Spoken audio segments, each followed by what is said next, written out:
धाकड़ खबर, बेखौफ सुबह बेबाक अंदाज।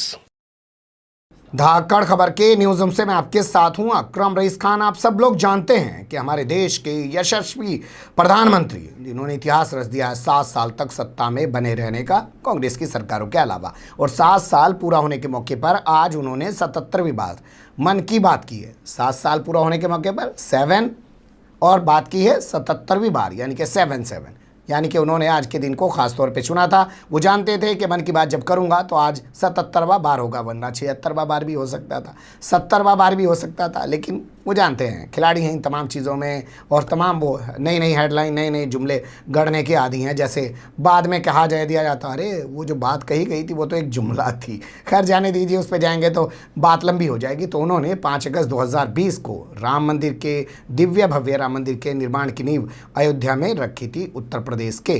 जानते हैं आप लोग ना, उस दौरान कोरोना चल रहा था, लॉकडाउन भी चल रहा था, लेकिन उस सब के बावजूद एक सीमित प्रोग्राम आयोजित किया गया और उसमें दिव्य भव्य राम मंदिर की नींव रखी गई थी। उसी के बाद से लोग बहुत सारे सवाल कर रहे हैं कि भैया 5 अगस्त 2019 को तो 370 जो धारा थी उसमें संशोधन कर दिया गया, और जो स्पेशल स्टेटस था वो कश्मीर का ले लिया गया। जम्मू कश्मीर को एक अलग यूनियन टेरेटरी बना दिया गया, लद्दाख को एक अलग यूनियन टेरेटरी बना दिया गया। जम्मू कश्मीर में तो चुनाव होंगे, न जाने कब होंगे, लेकिन लद्दाख में कभी भी चुनाव नहीं होंगे। ये इस तरीके की व्यवस्था बनाई, और उसके ठीक 1 साल बाद 5 अगस्त को 2020 को जो है एक इतिहास और रच दिया गया और राम मंदिर के दिव्य भव्य राम मंदिर के निर्माण की नींव रख दी गई। तो भैया 5 अगस्त 2021 को क्या होगा, ये लोग अब इससे चर्चाएं कर रहे हैं। खैर वो आने वाला वक्त है, लेकिन कुल मिला के आप उस तस्वीर को भूले नहीं होंगे जिसमें प्रधानमंत्री नरेंद्र मोदी राम मंदिर की नींव रखते हुए दिखाई दे रहे हैं।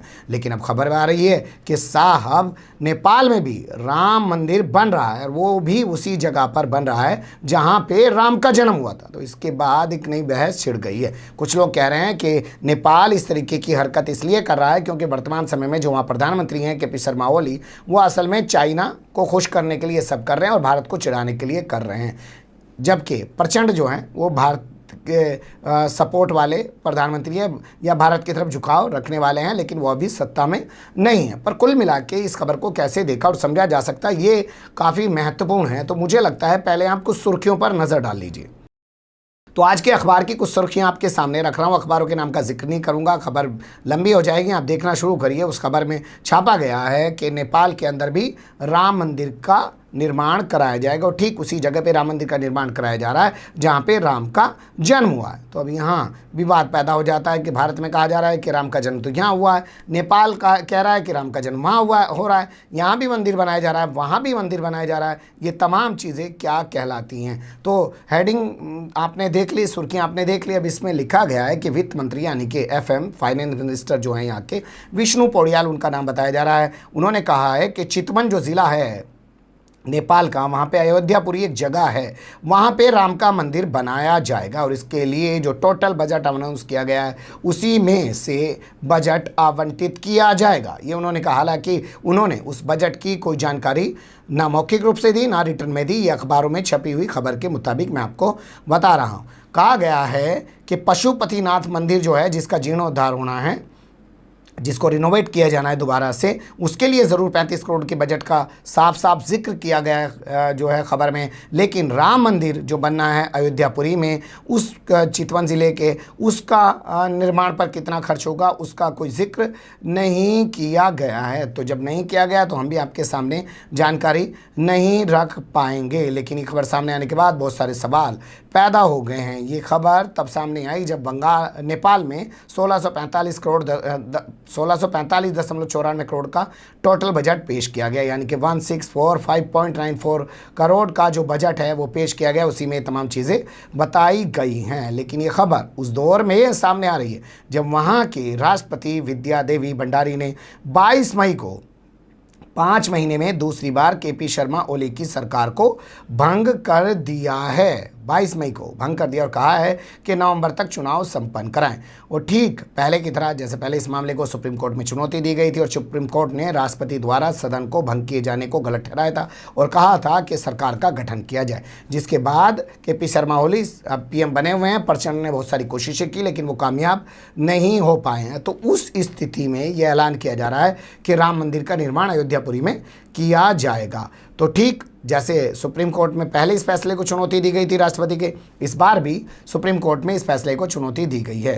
देखना दिलचस्प होगा सुप्रीम कोर्ट के इस बार के फैसले के बाद क्या नेपाल में चुनाव होंगे या केपी शर्मा ओली की सरकार बनी रहेगी और जो है प्रचंड नई सरकार बनाने में कोई कामयाब हो पाएंगे। बहुत कुछ निर्भर करता है, लेकिन उस दौर में ये आया हुआ फैसला बहुत कुछ कहता है। एक ख़ास पहलू और है, उस पर और नज़र डाल लीजिए। ख़ास पहलू ये है कि पहली बार नेपाल ने कोई इस तरीके की हरकत नहीं की है। 13 जुलाई 2020 को आप सर्च करेंगे तो बहुत सारे अखबारों में, बहुत सारी तमाम वेबसाइट्स में ये खबर छपी है, जिसमें कहा गया है कि केपी शर्मा ओली ने कहा कि राम का जन्म भारत में नहीं नेपाल में हुआ है, इसलिए वो भारतीय नहीं नेपाली हैं। ये खबर के मुताबिक लिखा गया है कि वो भारतीय नहीं हैं, नेपाली हैं। भारत में जो अयोध्या है वो नकली है, ये इस खबर में छपा है। इस तरीके का बयान केपी शर्मा ओली ने दिया है कि भारत में जो अयोध्या है वो नकली है, जबकि असली अयोध्या जो है वो नेपाल में है। ये इस खबर में दावा किया गया। हालांकि ये भी दावा किया गया है इस खबर में कि 40 एकड़ यानी कि 100 बीघा ज़मीन, वहाँ के हिसाब से हमारे यहाँ का एकड़ तो 5 बीघा का हो, उस हिसाब से तो 200 बीघा ज़मीन बैठा है जी। हो सकता है वहाँ का 2.5 एकड़ का 2.5 बीघे का एकड़ होता हो, ये भी बता देना आपको बेहतर होगा। उस ज़मीन पर दिव्य और भव्य मंदिर का निर्माण किया जाएगा। इस खबर के सामने आने के बाद उस दौरान भी हंगामा मचा था, नेपाल के अंदर भी और भारत में भी। बाद में जो यहाँ के मंत्री हैं ओली सरकार में, उन्होंने कहा कि इस मामले पर अभी और रिसर्च किया जाना ज़रूरी है। यानी कि वो पीछे नहीं हटे थे। उन्होंने ये नहीं कहा था कि हमारे प्रधानमंत्री ने गलत बयान दे दिया, उन्होंने कहा कि इस मामले पे अभी और अध्ययन किया जाना ज़रूरी है। यानी कि पहले भी वो सवाल उठा चुका है नेपाल राम के जन्म स्थान को लेकर, और राम मंदिर बनने के बाद भारत में वो अपने यहाँ मंदिर बनाकर न जाने क्या मैसेज दुनिया को देना चाहता है। लेकिन ये घटनाक्रम इतना बड़ा घटनाक्रम है जिस पर जितनी बात होनी चाहिए उतनी बेहतर है। हो सकता है कोई इतिहासकार इस पर कुछ लिखे या हमें भी कोई संपर्क में आए तो हम उससे बात करके समझने की कोशिश करेंगे। लेकिन यहाँ एक तथ्य ज़रूर टूटता हुआ दिखाई दे रहा है कि जो अभी तक कहा जाता था कि नेपाल जो है वो सीता का घर है, जनकपुर यहीं पे आता है और एक तरीके से राम की ससुराल है, लेकिन वो लोग ये मानने को तैयार नहीं हैं कि पूरा नेपाल ही राम की ससुराल है। वो ये बता रहे हैं, ये दावा कर रहे हैं कि नेपाल भी वहीं के हैं, अलग जगह के नहीं हैं। तो ये अभी एक ताज़ा अपडेट था, मुझे लगा इससे आपको रूबरू होना चाहिए। जैसे जैसे चीज़ें इसमें अपडेट होती रहेंगी वैसे वैसे आपके सामने लाने की कोशिश करते रहेंगे। बने रहिएगा धाकड़ खबर के साथ। फिलहाल कमेंट्स के रूप में आप लोग अपनी राय दे सकते हैं, खबर को लाइक कर सकते हैं, चैनल को सब्सक्राइब कर सकते हैं और ज़्यादा से ज़्यादा हमारी खबरों को शेयर कर सकते हैं। फिर ऐसे ही किसी सुलगते हुए या उलझते मुद्दे लेकर मैं आपके सामने हूँगा हाजिर। फिलहाल अभी मुझे नहीं इजाज़त।